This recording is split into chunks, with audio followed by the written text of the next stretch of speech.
think your audio is coming on from your computer. The top one should be, that's correct. No, it's probably better to choose that.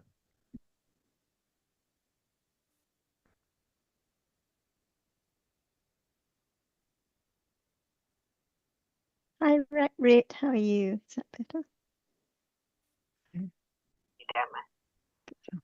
Good afternoon, everybody. Good afternoon, Ajahn. Afternoon.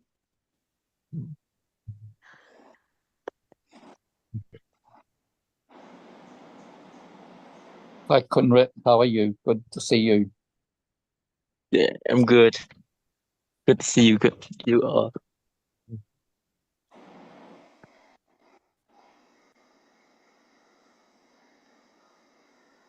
Hello, Alberto and Zhao. Yutika, good to see you. Good afternoon, Unsara and everybody. Hi, good morning. Good afternoon, Ka. Morning, Alberto.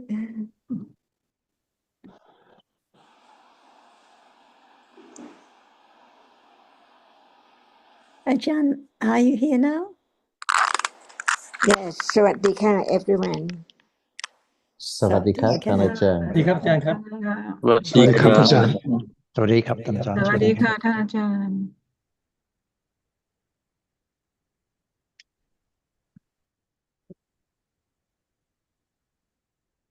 Does anyone have any topic they would like to start with?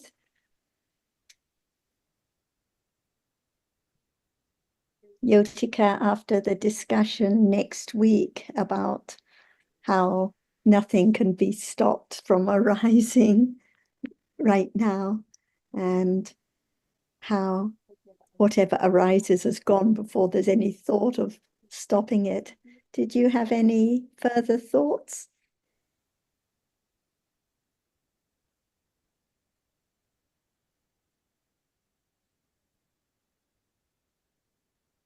Sorry, we can't hear you, Yotika. Thank you, Sarah. I have another thought. What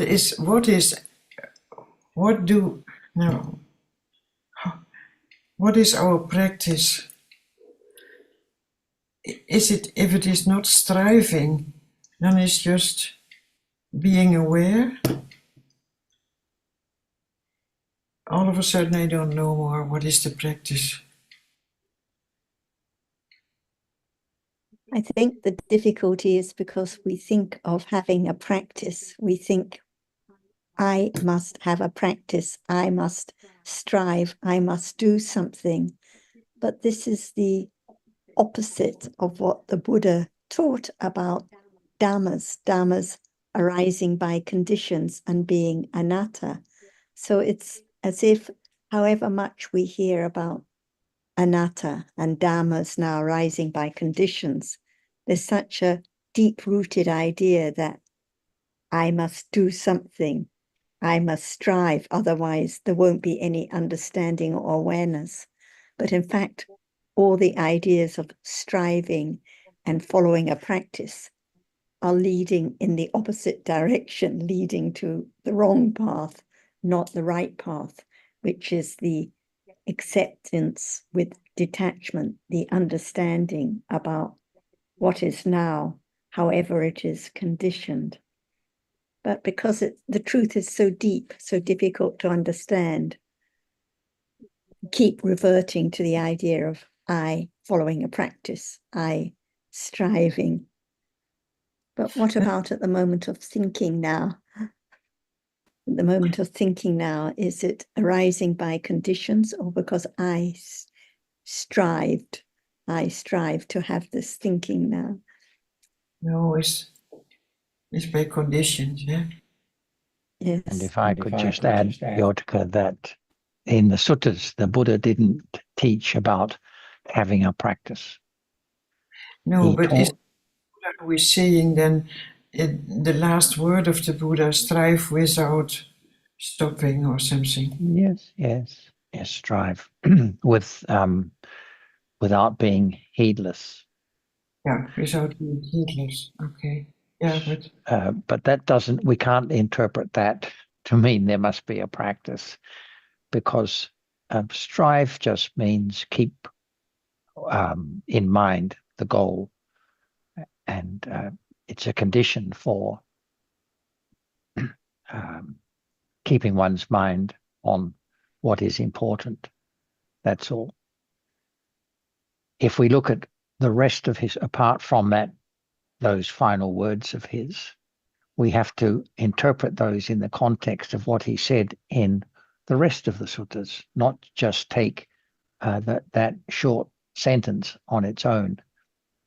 And in the rest of the suttas, he talked about the importance of understanding the nature of what is real and appearing at the present moment. And that understanding is what is the practice. There isn't a practice apart from the actual arising of awareness and understanding. so that is not only meditation, it is just also studying, learning. Well, of thinking. course, he didn't teach meditation as such, as we understand the term. He didn't say you should be in a seated position and think about this or that, or pay attention to this or that. He described what are the realities that may be appearing at the present moment as the world, and that they are to be understood. He also explained what are the necessary factors for that understanding to develop, which we mentioned many times. But those are the conditions. So it is a matter of being patient and having confidence that if those factors are present, then understanding will develop, but not as rapidly as we might expect or hope or wish for.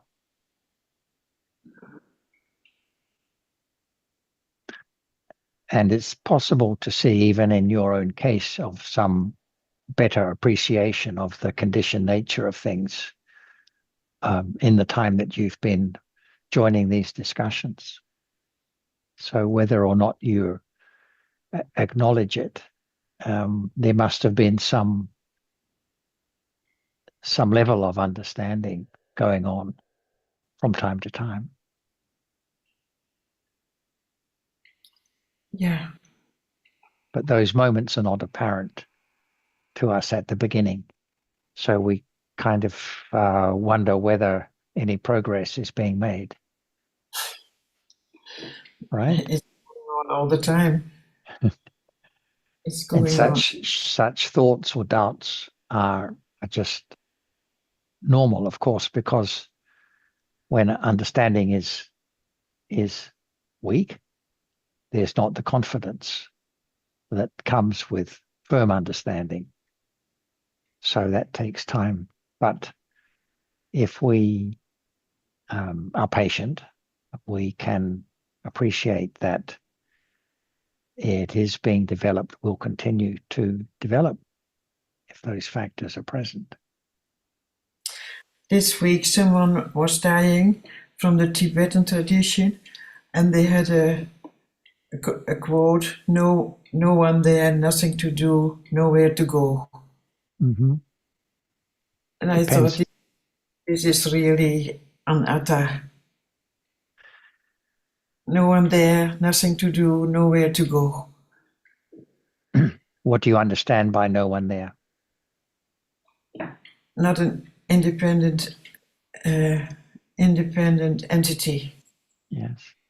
And is that known by us, or is it just repeating what we understand to be the teaching of the Buddha? Known by us, you mean known by as we here sitting, or? Has it been verified by us, or is it just something that we understand conceptually?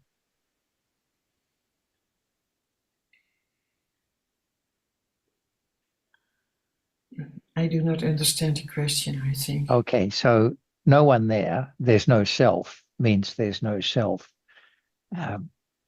Is that correct? True? Is it possible to verify the truth of that statement? Yeah, because then there is only process. So then there is only processes going on. How I look to myself, then it is just a process.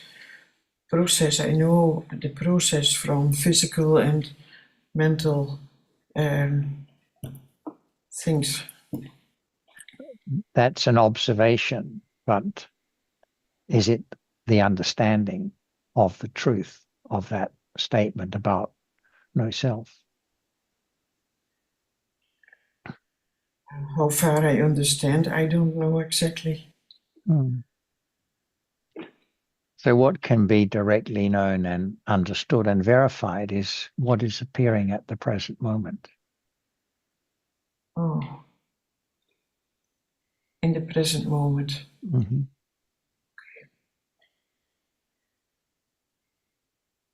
So we may appreciate at a conceptual level that there is no self, but that's not the same as the direct understanding of the truth of that, which comes after the understanding of what is appearing has been developed to a certain level. Yeah. And the person who has developed the understanding of so many different realities and seen them as anicca, dukkha, and anatta is then able to draw the conclusion that there is no self. But for us, at the moment, the understanding on which that conclusion is based has not been developed.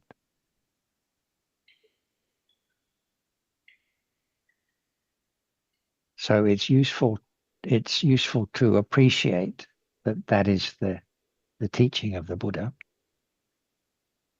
But we must also realize that just repeating that statement, there is no self, it's just processes, different processes, isn't the same as understanding, directly knowing those processes and being able to draw that conclusion from it.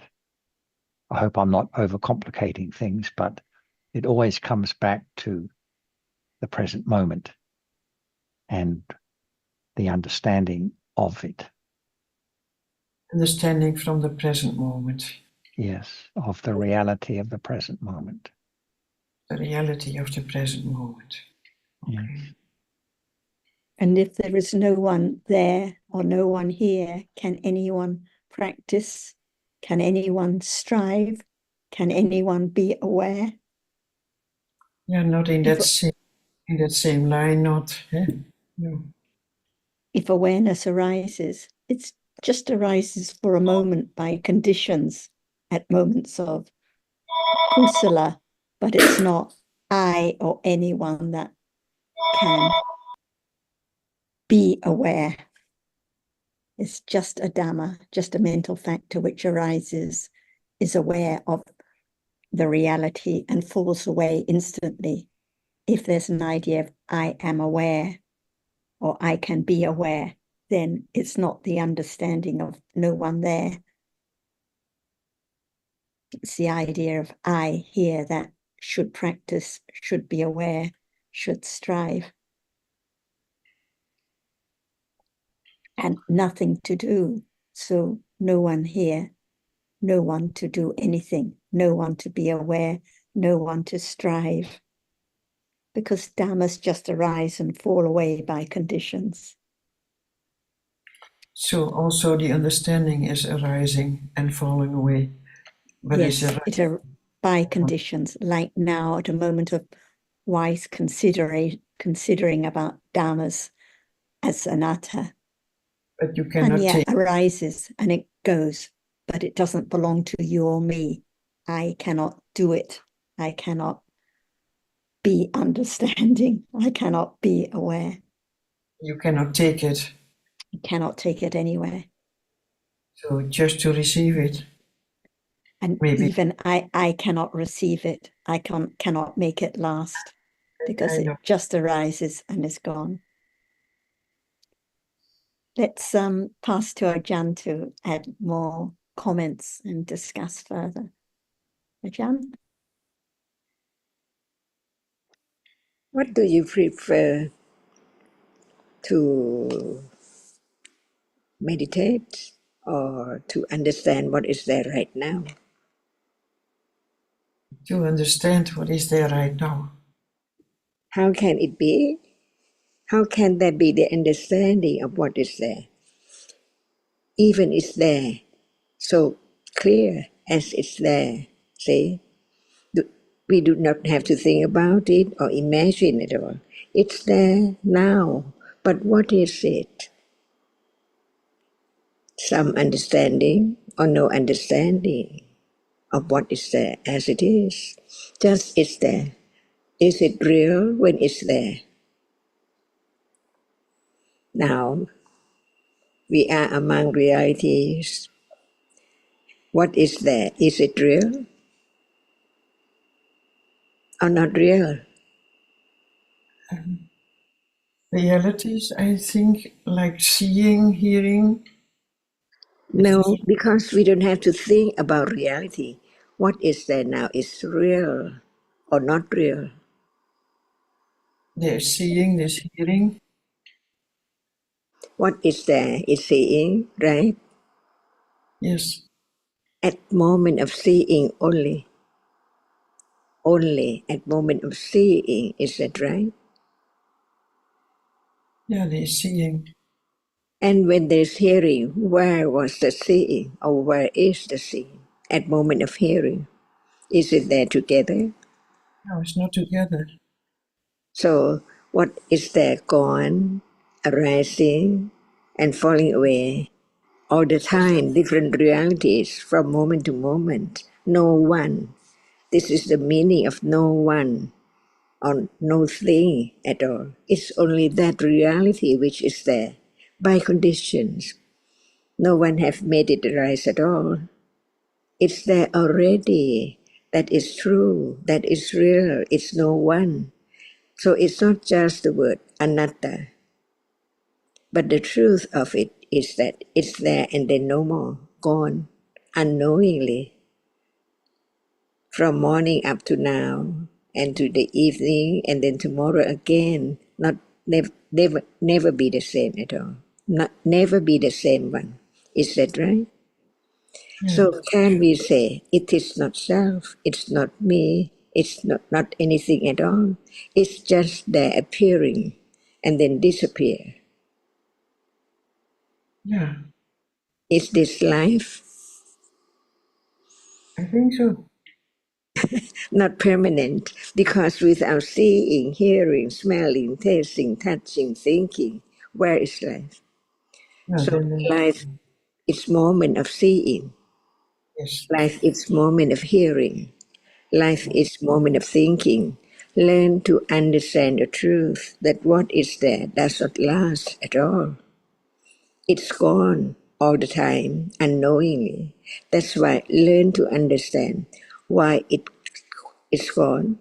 Because the other thing is there instead. It's not just seeing, hearing at that moment, no seeing. And thinking is not moment of seeing and hearing. Are they lives? So there is always something. Yeah, but not last, impermanent, anicca, anicca. If it does not arise, it cannot fall away. So it has to arise, and as soon as it has arisen, it's gone, unknowingly, just like now. No thought about it, but that's the way it is. From moment of waking up until the moment of fall asleep, and then wake up again, see again, hear again, infinitely. It's also it is from the moment you wake up till you go, but it is also from birth till death then. So what is the difference between moment of sleeping and moment of waking? Is Yeah, that different? Yeah? No idea, no one, nothing at all while one is asleep. it is still life. Yeah. Where are those reality in a day, all day, gone as soon as one fell asleep? Instantly. How come? And then wake up again, and then sleep again. Wake up again, sleep again. Can anyone change the way it is from birth to death?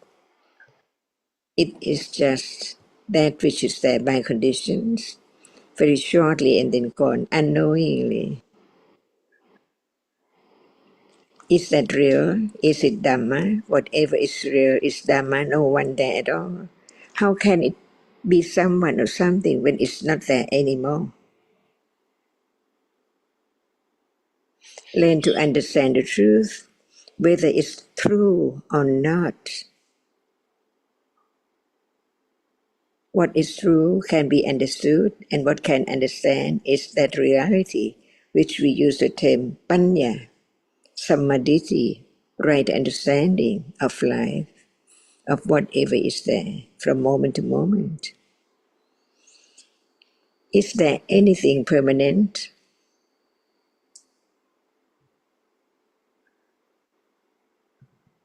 I don't think so. Because seeing moment is not hearing moment, No. one moment at a time. But what is permanent? That there is always something. No, that which does not arise does not fall away. True. That, so what arises falls away, not Yeah. permanent. So whatever arises is not permanent. And what is there now has to arise, otherwise it's not there at all. See, no understanding of the truth of each moment of life. So learn to understand the truth until the truth can be realized. And that is what it meant by vipassana. Not just the word, but the truth of what is there now appears clearly to be known as it is, no one and no thing.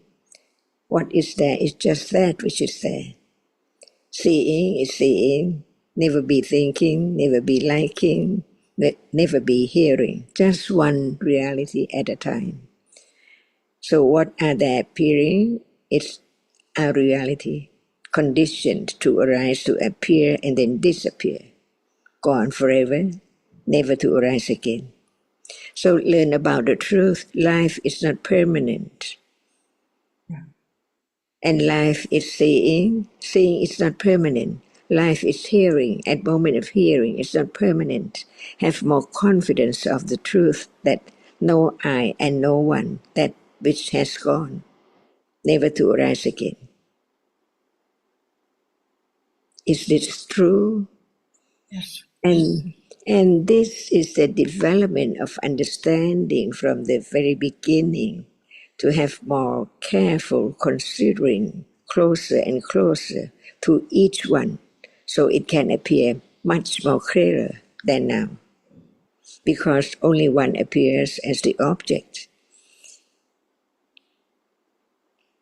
And that is not practice. It is the development of right understanding, stage by stage, without hearing, considering. How can there be the understanding the truth of that which now appears, that it's gone, disappear unknowingly, because other thing is there. So they seem like many, many things together, but in truth, just one at a time. Is that right? Yes, I think so. Yeah, I think, oh, it's true when it's there, like tasting, see, not thinking. It tastes very sweet, very salty, not I think. It's there as it is. Never be the same. Once it's there, it's gone. Another object appears, so there must be a reality which arises and experiences an object which appears now as a reality. But nothing can appear without the reality which arises and experiences it.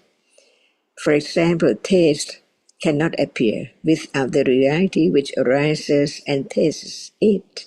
Only then. One reality has only one function. Seeing cannot hear, cannot think. Liking cannot be disliked. Yeah. Is this Dhamma? This is Dhamma. Because Dhamma is what is real, that's all. Whatever is real has its characteristic to be known as it cannot be other thing else. Hardness has to be only hardness. It cannot be sweet. It cannot be sound. Are they Dhammas? Whatever is real is real. Dhamma is real. No one there at all. Only that which is real is Dhamma. Are we now learning about Dhamma? Are we now learning to understand Dhamma? Which now, what appears is Dhamma, not known clearly yet. That's why we just talk about it again and again to understand it. What can be understood is this very moment, one characteristic at a time. Very beautiful.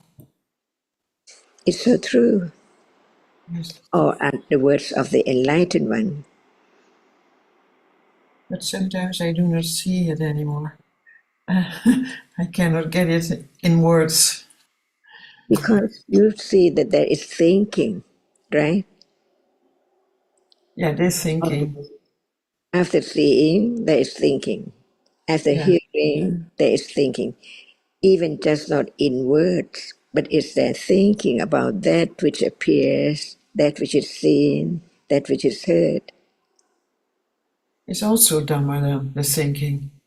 Yeah. Thinking is real, whatever is real. Yeah. Can a dog think? No, barking.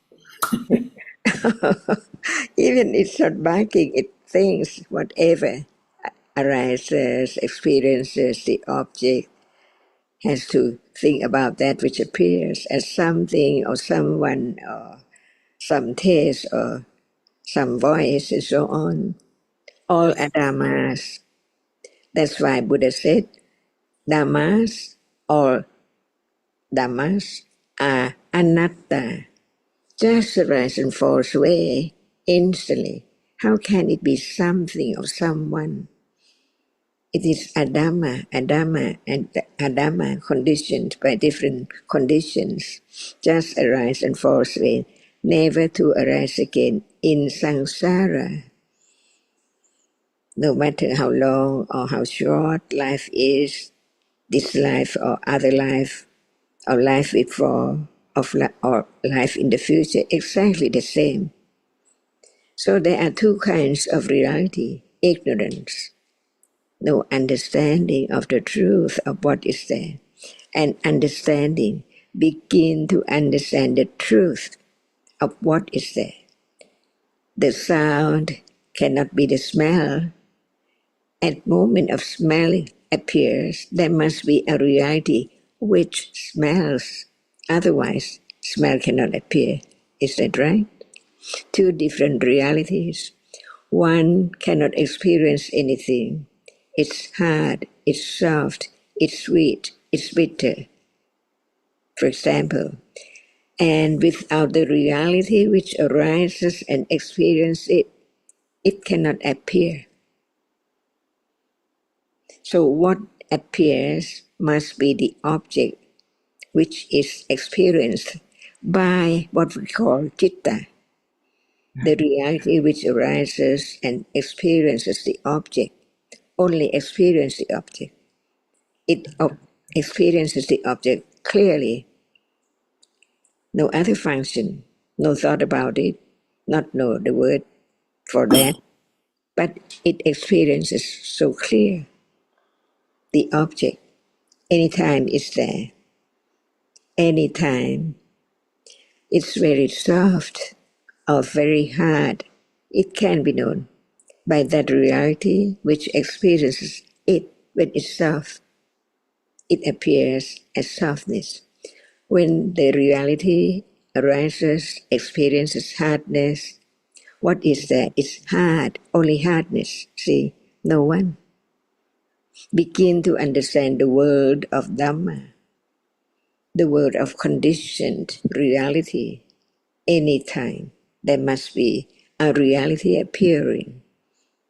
One can experience the object like hatred or attachment or ignorance, clinging, feeling, smelling, and so on. All are dhammas in a day, no one. So the world is the arising of conditioned reality, arising and falling away. The first Ariya Satya, Dukkha, Ariya Satya. What is there is not permanent. So why does it arise and fall away? What's the use? Just not be there and then be there and then gone, never to return. From nothing, be something, and then nothing again. Each moment is that right? Learn to understand the truth. And this is the development of understanding, to have firm confidence of each reality as it is. Attachment is not citta, which just arises and experiences the object of attachment. If there is no citta, experience anything, how can there be attachment to nothing? Today, we are talking about what are there. Seeing, hearing, smelling, tasting, touching, thinking, liking, disliking, and so on. What is there is real, is a Dhamma, conditioned Dhamma.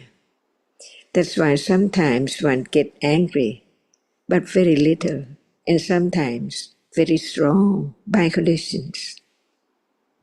Can anyone make it different? Impossible. Why? It's gone. As soon as it has arisen, it's gone, never to arise again. So, is that Jyotika? It's nothing to do. Please do, if you think that you can or anyone can. It's already arisen. So it's not by anyone condition it to arise or make it arise at all. It's there already, no matter what.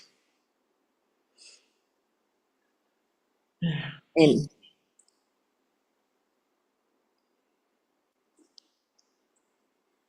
little by little, begin to have confidence at moment of hearing and considering, a little more confidence, little by little. And that is what Buddha meant by bhavana, the development of understanding from the first stage, hearing, understanding, firm enough to condition awareness to just be aware of what is there with understanding, because it's known before that understand only that which is there.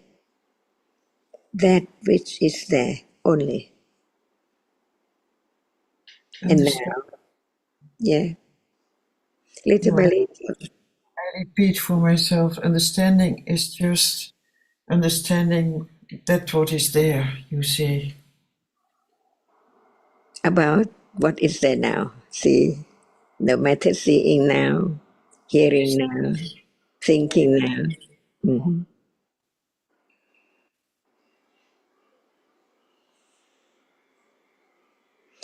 When that is not there yet, that cannot be known, right?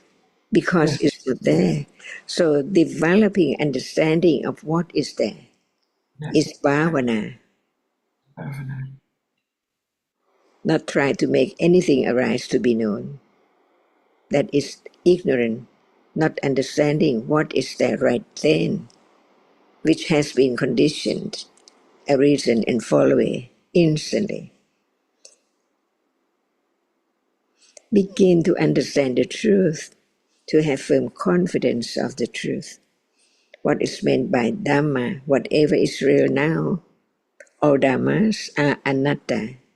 It's gone before anyone can take it to be something permanent. With ignorance, not understanding that it's not there anymore. And that is the first Ariya Satya, Dukkha Ariya Satya. And Dukkha is the impermanency of all kinds of Dhamma, which arises. If it does not arise, how can it fall away? Yeah, So arising and falling away is for the realities which is conditioned to arise. It's not permanent, it's gone.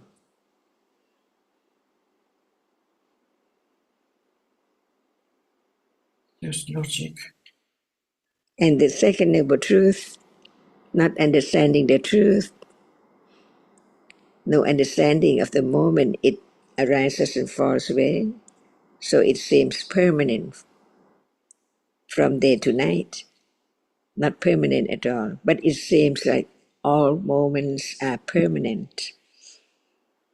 None is gone at all, because the succession of that which arises and falls away so rapidly make it appear by shape and form to be taken for something all the time. Yeah.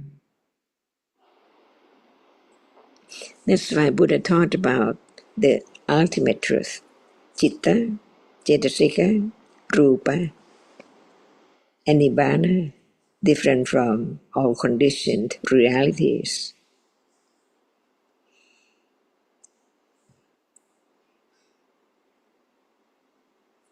And what is meant by Nibbana? The end of the arising and falling away of akusala, stage by stage, until no more arising of what is there, no matter kusala or akusala, the end of that which arises and falls away non-stop when there are conditions.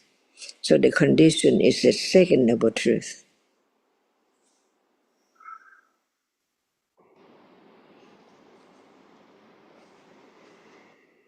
So we can talk about anything in life, attachment, aversion, phassa, sanya, cetana, and so on.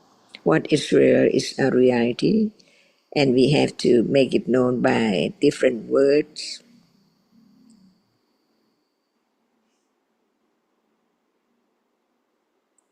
So now, is it studying Dhamma? Yes, Begin to understand each moment as it is, because each moment is Dhamma. Whatever is real now is Dhamma. So now we are learning about Dhamma. yes. I call that a practice. But more precise is understanding, I think. Firm confidence, little by little.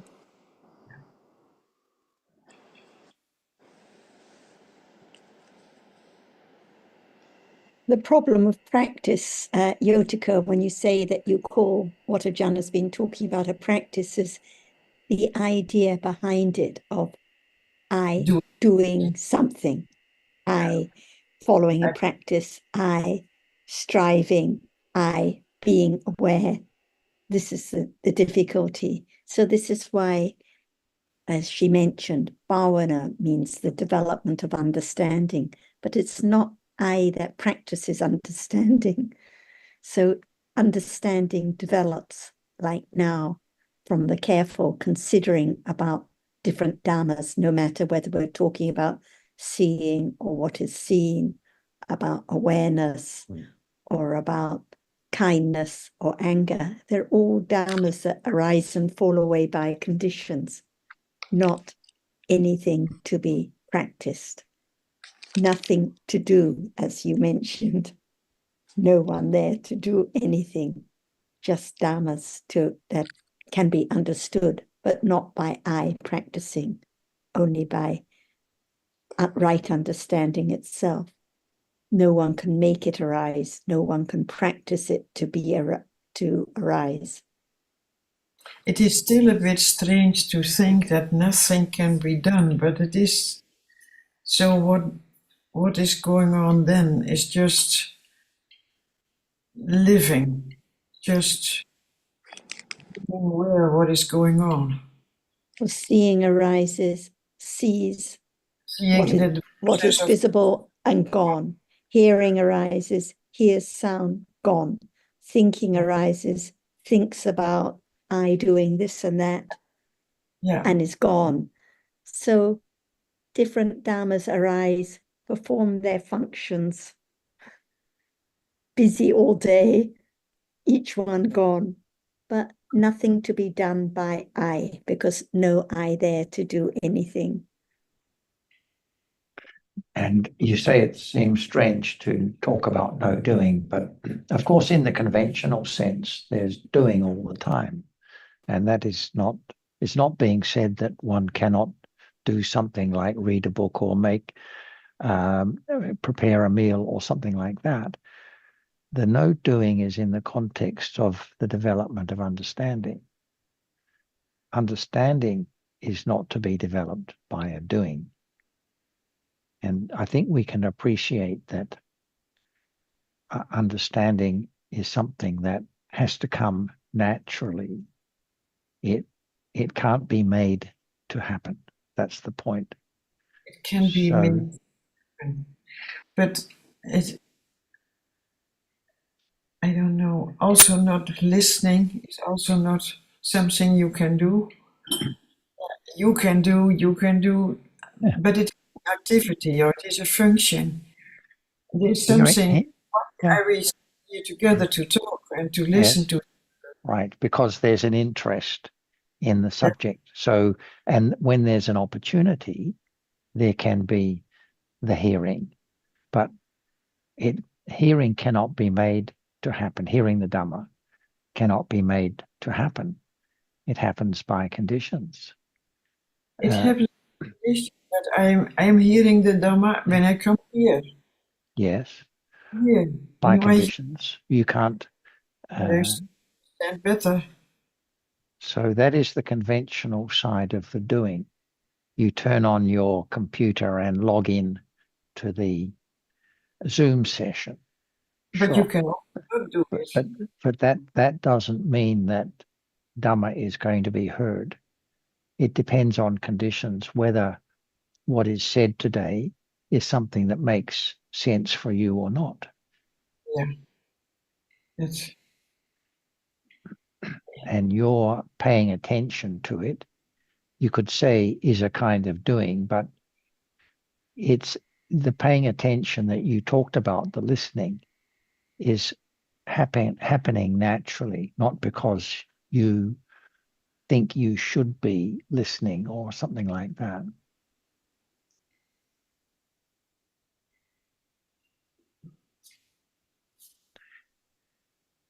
And if there is to be understanding, the point is that the understanding of realities doesn't happen by trying to focus on realities. I think we can all appreciate from our experience to date that when we talk about seeing as being just the experience of the visible object, that can't be made to happen. It doesn't happen for us, really, except to a very minor degree, perhaps. If it was something that could be done, then we'd be doing it. Yeah. But the truth of that reality is revealed very gradually over a longer period of time.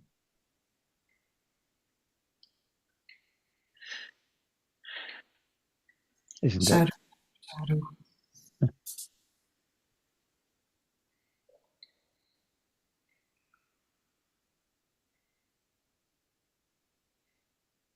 As Ajahn said, if you can do it now.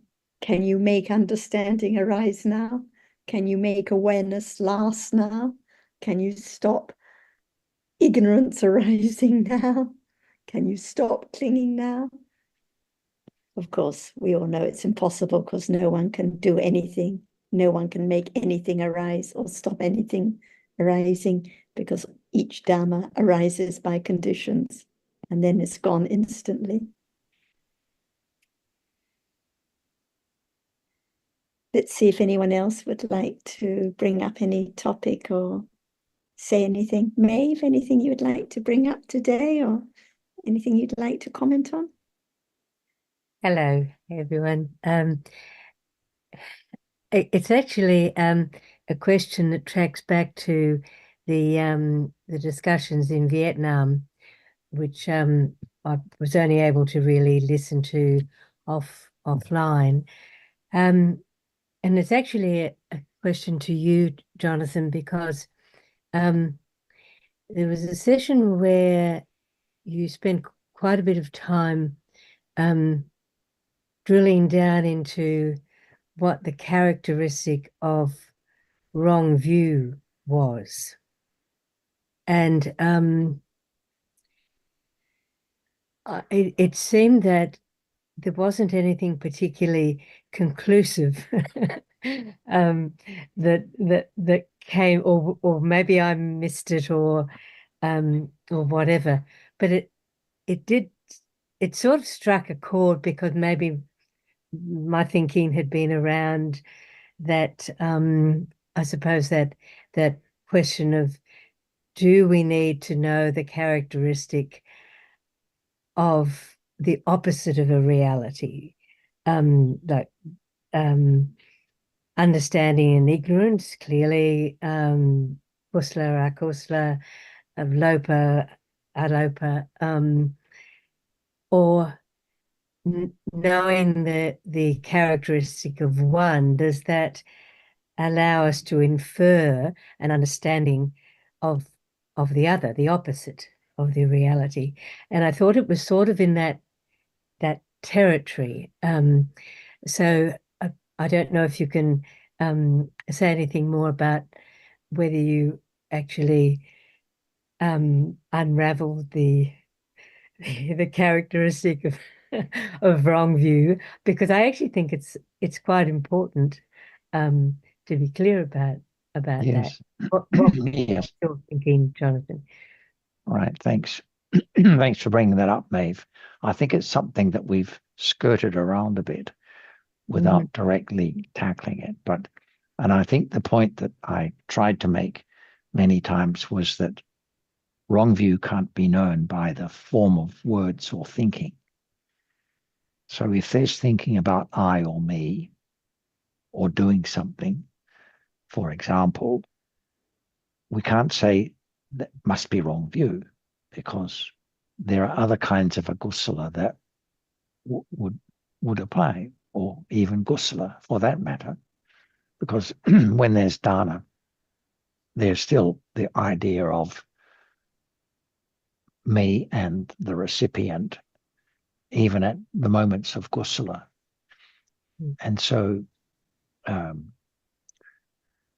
the characteristic of wrong view must be something that distinguishes the moments of wrong view from the moments of, say, conceit, which is also all about me, or just attachment to something.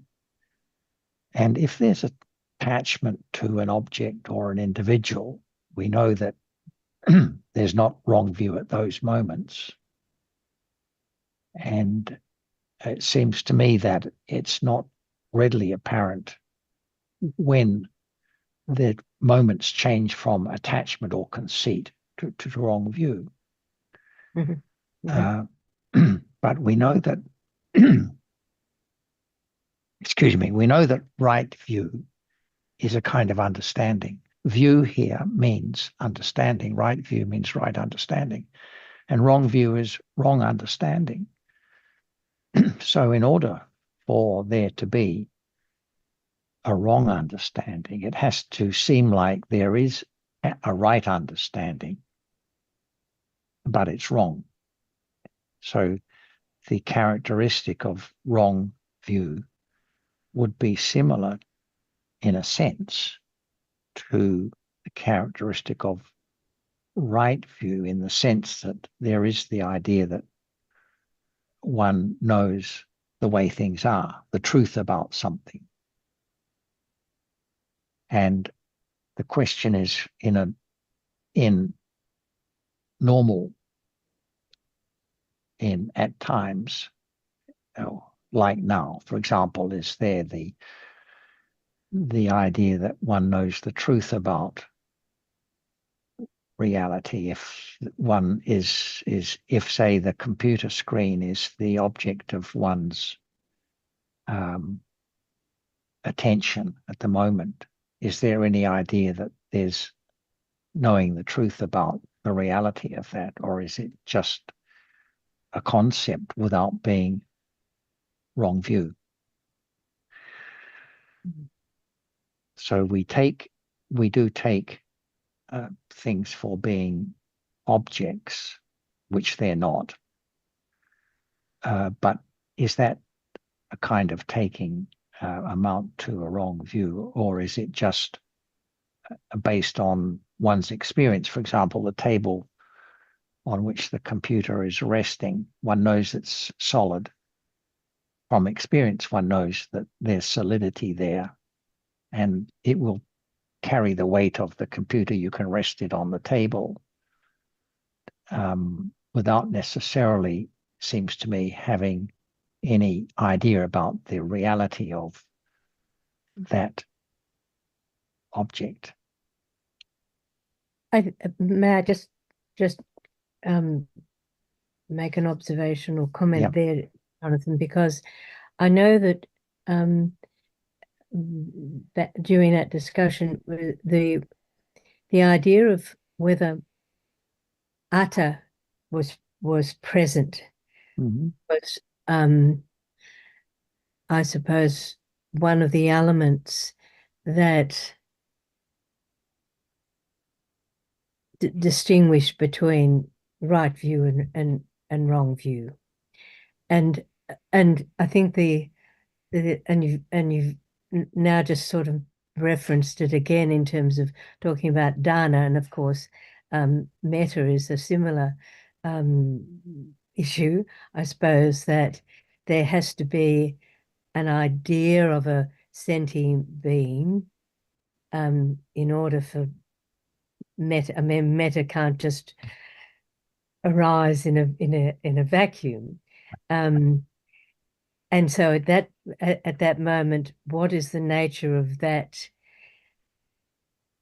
thinking about that sentient being, or whatever whatever is happening there? I mean, and does that go to what you were saying about, if you like, almost like a proximity between kusala and akusala, that there could be metta arising, but atta would also arise. Is that somewhere in can you sort of clarify that a little bit, because it seems that this is where the finding what, or being clear about the characteristic of the wrong view is quite complex. And maybe what you were just saying a little while ago to Jyotika about in some ways crossing from the conventional to the absolute. There's something of that happening in this discussion as well. Yes. Well, of course, when there's a moment of metta, there is no wrong view. So one possibility could be that there are alternating moments of metta and wrong view of an individual, which makes it, which are not known as separate moments of reality. So that's one possibility, I suppose. But the conventional, it seems to me that conventional thinking is not necessarily thinking with wrong view. Just because there's a concept of people and things, conventional thinking is not necessarily imbued with wrong view, because there's no idea of it having existence in an absolute sense. So, for example, the computer, we all know that it's a manufactured item. There's no essence, doesn't have an individual essence by which it can be directly known, which is our test of what realities are. Seeing, visible object, hearing, sound, they all have a particular characteristic, but the computer doesn't have an individual characteristic by which it can be known, nor does the individual, the person, the being. Being is just a label for Chitta Cetasika Rupa. But the fact that there's no understanding of that reality in a normal moment of the day doesn't seem to me to mean there's wrong understanding, because wrong view is not the absence of right view, just the absence of right view. Wrong view has to be something more than just the absence of understanding. And as Ajahn reminds us often, it's arising all the time, of varying degrees of strength. So it's there as an asava that is at a level that is not apparent to us, oozing out all the time. And of course, we appreciate that so. But in terms of one of our interests is in understanding different realities as and when they appear. So in terms of understanding wrong view by its characteristic, it can't just be an absence of understanding. Yeah. So I don't know if that helps.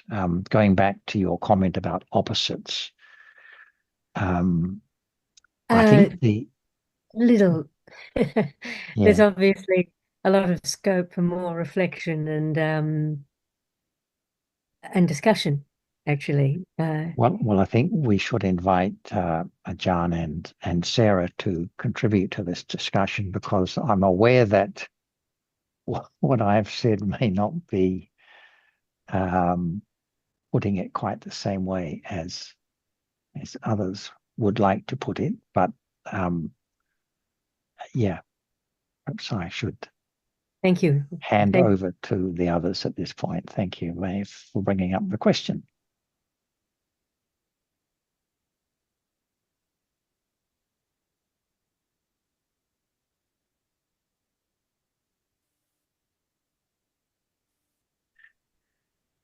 Ajahn, would you like to add some comments to Maeve's question? Thank you. About what right now?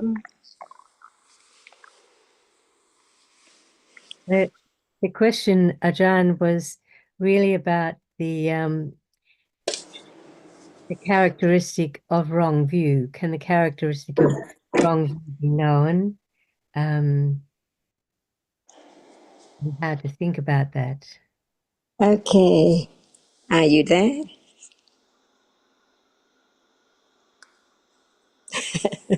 Are you I there? think yes, on one level, I think I'm here. And Yeah. when I say that, in the light of our discussion, I assume that is wrong view. But I don't know precisely what it is about that thinking, other than that I'm taking what I think about as self, as myself, and it is that makes it wrong view. And that's what my question is. What is it? If I say yes to that question, I'm here. Why is that wrong view? I guess that's the question. Yeah. Can we say that wrong view is opposite of understanding? Does it include every wrong view? I don't know, Ajahn. I don't know if it includes everything, and I think that was maybe, or what I understood, the point that Jonathan was making, that it doesn't seem to include everything. What That do is you not. see now?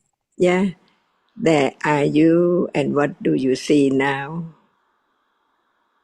Well, I think I see people and things. Even you don't think, is it that I see? Hmm. So very deep, no word about it. Yeah, at a deep level, that's the Until it shows up as paying respect to the tree, for example, the eel or the tiger. Someone can pay respect. When it's there, you know that it's wrong view. But now, if there's no understanding that as long as that which is there is not known clearly, it's something. From life to life, from moment to moment, always something. That's why right view is not wrong. Understanding the truth of what is there as it is. Otherwise, the truth cannot be known at all. It's there. Wrong understanding, taking that which is seen as something or someone. So it does not need to say out, this is wrong view. But as soon as there is the idea, anytime as I of something, it's wrong. yes. I think that's what I was saying and thinking, Ajahn. But it seems that it's possible to say that, but not to be really close to the understanding of what the characteristic of wrong view is. That I guess that's the only way of expressing it. What is the characteristic that, of thinking I am here?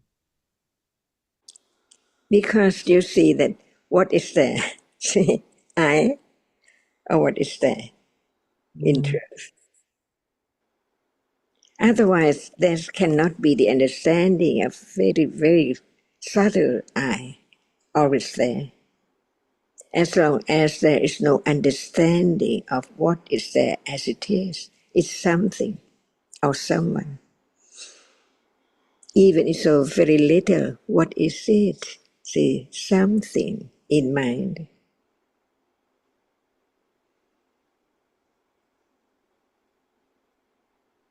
It's like what we were discussing with Yotika, like now, not even in words, but the idea of I can see, I'm hearing, or I can be aware.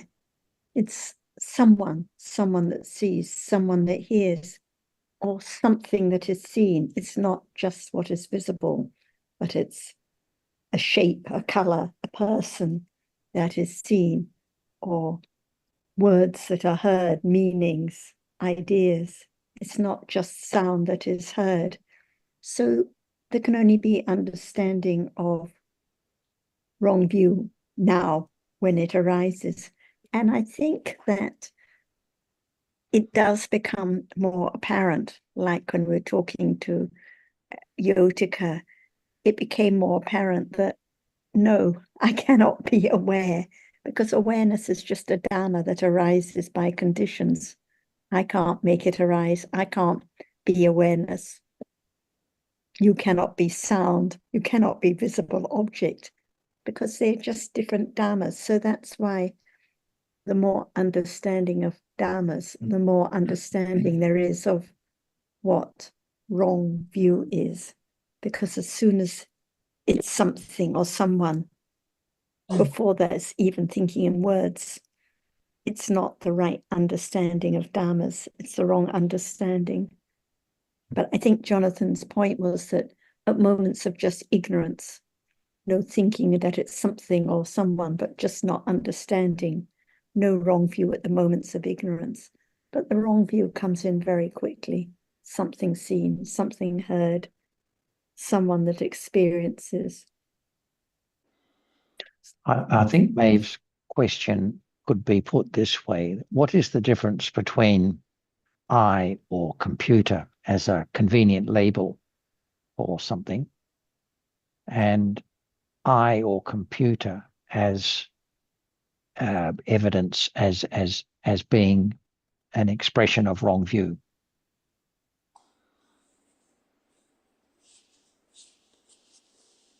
Like now, touching the keyboard. Actually, it's just hardness. We can say conventionally, I'm touching the keyboard, but is there the idea now of something touched, not just the hardness or the coolness, but there's the idea of something touched, something seen there.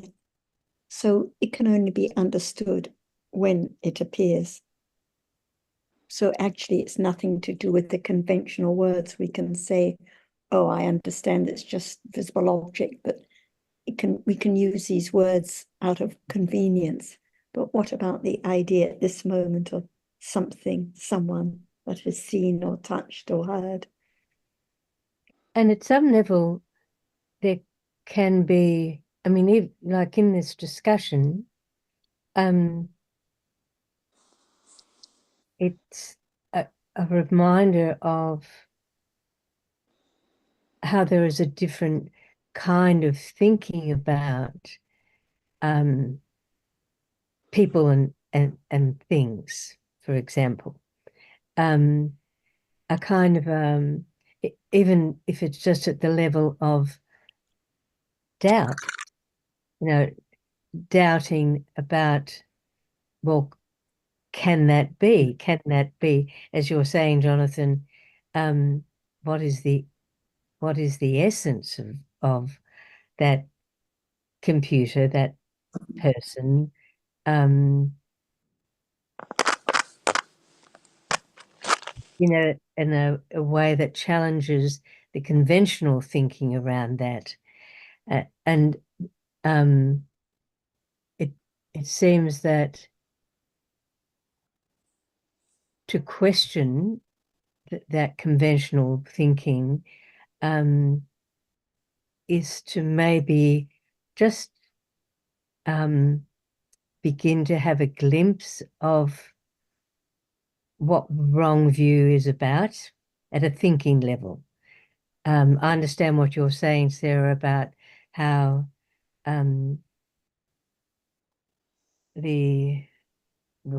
but it has to be the direct experience of realities that can erode over time the idea of someone, something. But prior to that direct experience, it seems to me that there can be a less, not as tight a grip on the thought of someone and something as if the Dharma has never been heard or discussed, or and it's that that's right. Yes, because it has to, the understanding has to gradually develop. So there has to be the hearing and considering in the first place that maybe it is just sound heard. Maybe it's not someone or words or meanings. So there has to be that considering again and again. But when the understanding is not firm enough, there are going to be doubts, or maybe, like Yotika said, maybe I should be practicing, or there may be someone here, because the understanding has to develop firmer and firmer and firmer until there are no doubts, and it's clearer and clearer when the wrong understanding arises. But as Jonathan said, when it's just the asava, the very subtle wrong understanding that can arise even in a sense door process, it doesn't appear, it's not known. So when we say it has to be understanding of wrong view when it arises now, it's not the very subtle one, but when there is the idea now of something seen, something heard, or I'm experiencing, I can do, then it begins to be more apparent, firstly by considering, as you say, and then it has to develop on and on until it is the direct understanding. So it's a gradual development, but like you say, even beginning to consider that there is a lot of wrong view, wrong understanding arising, even now during a Dhamma discussion. It's very helpful. Maeve, if I can just add a couple of points to what's been said here, is that this subject has been talked about in different ways at different times. It seems to me that, of course, just by verbalizing what it might be or what it might not be, as I read it, that is not particularly helpful. I think we can say that with the development of right understanding, which is its opposite, there's a gradual attenuation of its opposite. When there's the understanding, there's less moments. Certainly at that moment, there's no wrong understanding. And we know, as has been alluded many times before, that Arya Pugula, Sotapanna and beyond, they speak, to one another and in conventional terms, obviously, but there's no wrong view. And we can know, as Sarah has just alluded to, that in the sense door process, or certainly in the mind door process, the asava is lurking there at those moments. But when, for example, there is metta, there will not be wrong view. I think, as I read it, the safe path is always development of the understanding of the reality that appears right now. And in that way, there will be the attenuation or the weakening of wrong view. And over time, this becomes more apparent. We can also say when there is a fixed, firm, false belief of a self who can go away and practice and develop understanding, then the likelihood of wrong view is strong. I think we can infer that quite definitely. And there are probably many, many examples that we can point to in our life when you hear about people who think they can go and, I don't know, kill these kind of people or whatever we hear about the news today. that to me seems quite a perverse level of wrong view. They are in control. I can do what I want. Again, we can probably point to the fact that there is wrong view there. I'll always get back to the reality of the present moment. That's what seems to me the safest path, because that development of right view, or panya, which is another name, obviously, for right view, can only be the path because there must be then invariably over time, we can't say necessarily a lessening, but you can if you like. I think you know what I'm trying to say, that the development of, I think we try to, what I'm trying to say in a roundabout sort of way is that there's always the, I think, the temptation to try to verbalize what wrong view is. And I don't think that is really ever going to be particularly successful in the pursuit of grasping just what it is. I think it must always come down to the understanding the present reality, and then that will take care of itself. Thank you. Thank you. Thank you, Sundar.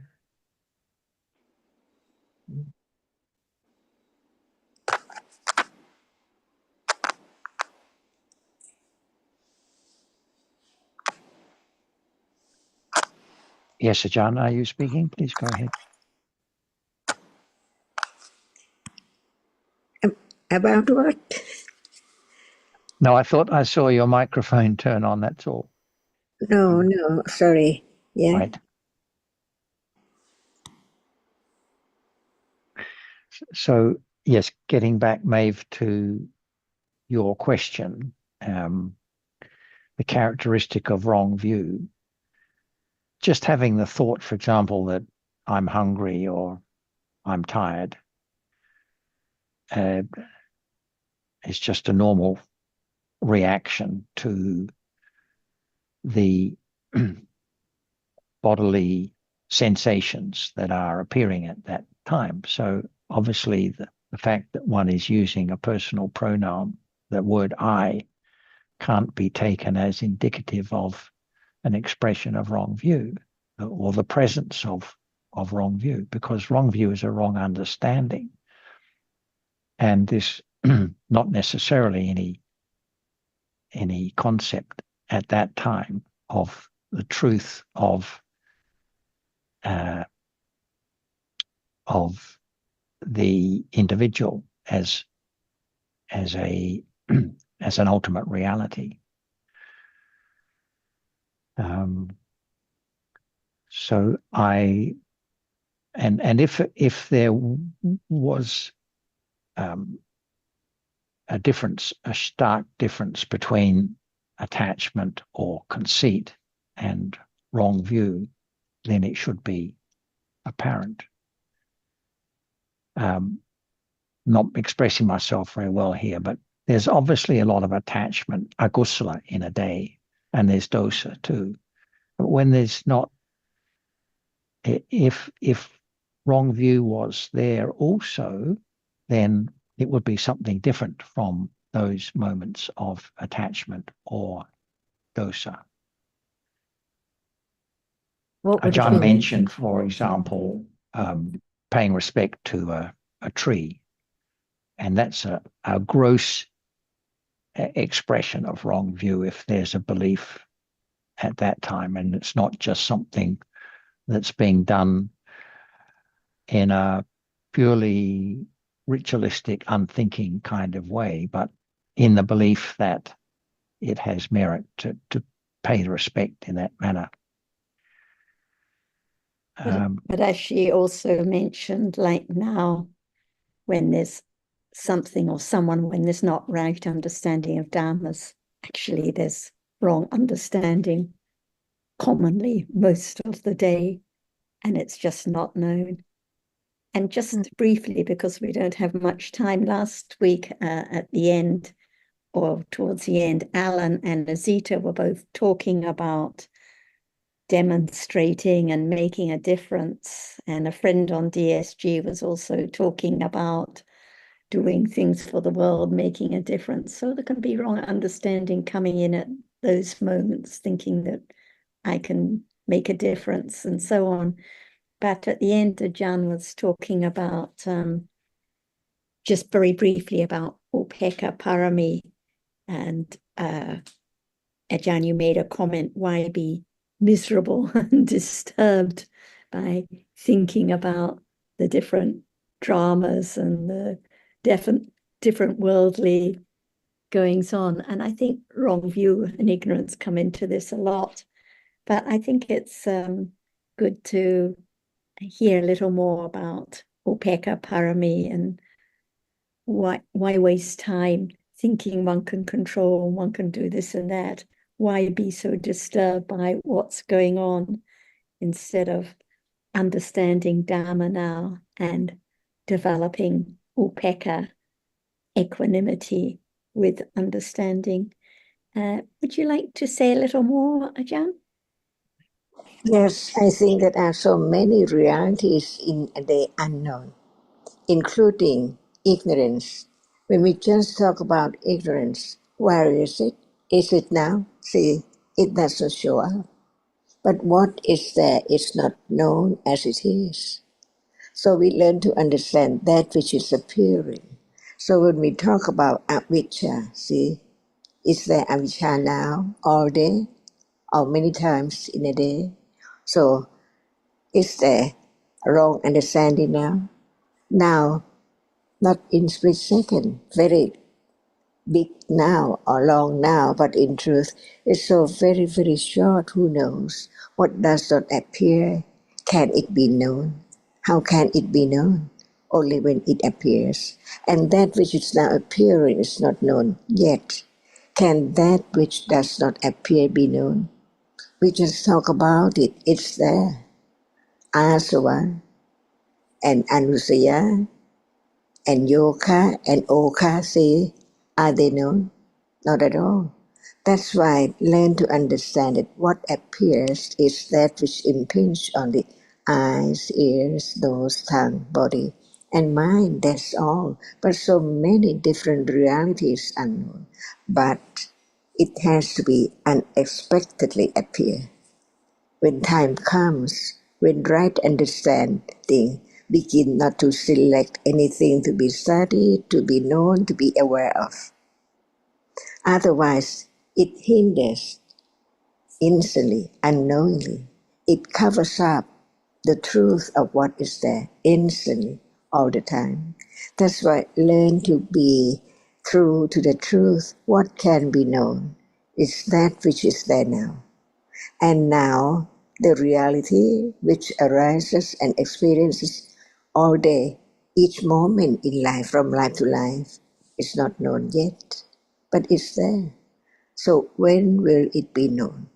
When that is known and many things are known, experienced by different stages of understanding, that one has doubt about can directly pop up to be known.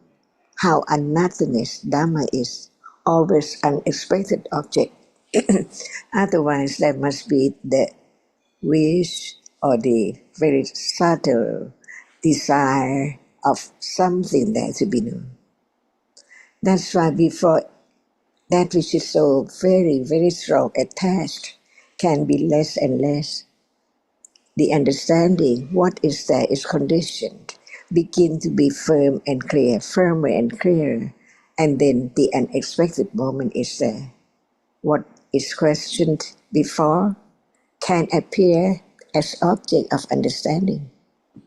How anotherless it is, firmer and firmer to let go, even the idea of something, and cling to that unknowingly all the time. See, just understanding a little more of Dhamma, anatta. Otherwise, the anotherness cannot appear. That's why when there's letting go of the clinging to the idea of self, wanting to know this or that, or to avijja and so on, it hinders instantly, unknowingly. No understanding of that which is appearing until it's time not to think of what to be known, wish to be known, because right understand instantly what is there. What is there is now, has to be known. Get close. Jan, sorry to interrupt a moment. We've just got a few moments, and Rit was wishing to ask a question. I didn't notice it earlier. So, Rit, if you'd like to just ask your question, so Jan has a chance to answer. But I think it's a very important point that as soon as it's the idea of something to be aware of, like wrong view now or anything, then it hinders, because it's like one just wants to understand a particular reality. Just go ahead, Rit.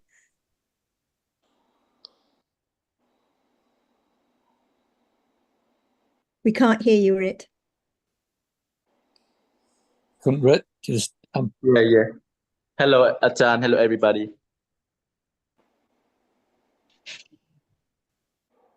Hello, did you hear me? Yes, go ahead, Rit. Go ahead with your question, Rit. Okay.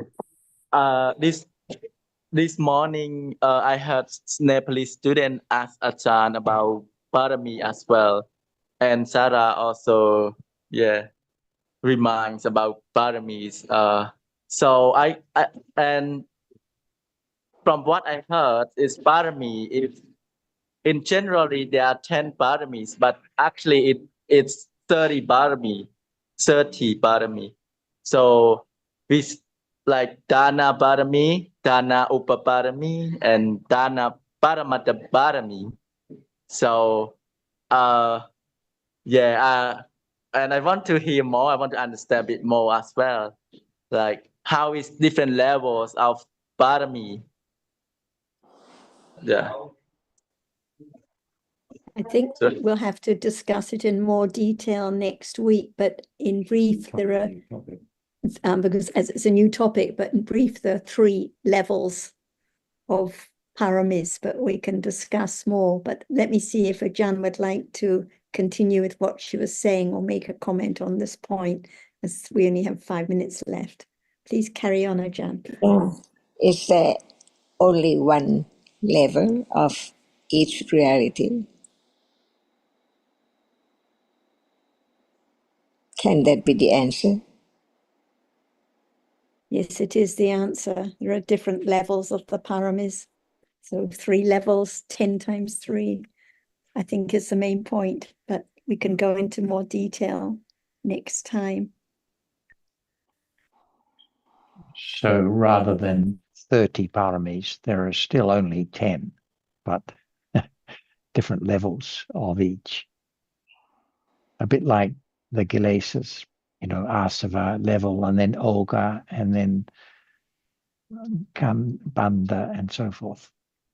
Different levels of Kusala and Akusala.